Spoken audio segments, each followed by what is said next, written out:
Direktur Utama PDAM Denpasar Ide Bagus Gede Arsana mengatakan distribusi pelayanan air kepada masyarakat di tahun 2018 sudah berjalan lancar. Hal ini terwujud berkat adanya penambahan produksi air dari instalasi pengolah air Penet, Petanu, dan Waribang.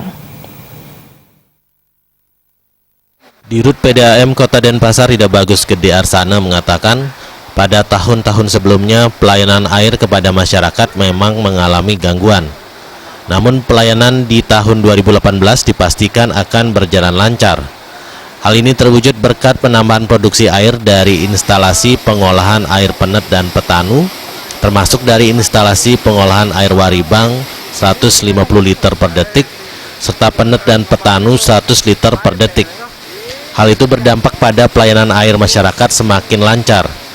Pelayanan air PDAM di daerah Ubung yang sebelumnya tersendat kini sudah menjadi lancar hingga 24 jam.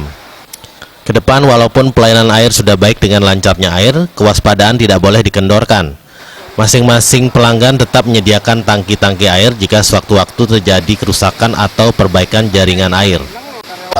Di tahun 2018 ini akibat dari penambahan produksi, kita sudah klarifikasi dan sudah dapat peningkatan dari Penet dan Petanu, termasuk di Waribang tahap 2 ini yang produksi 150 liter per detik seperti apa yang kita jelaskan tadi, termasuk Penet Petanu yang masing-masing 100 liter per detik, itu berdampak terhadap pelayanan kita di masyarakat.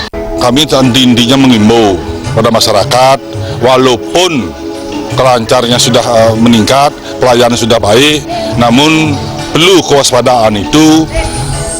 Kami harapkan di masing-masing pelanggan itu tetap menyediakan tangki air.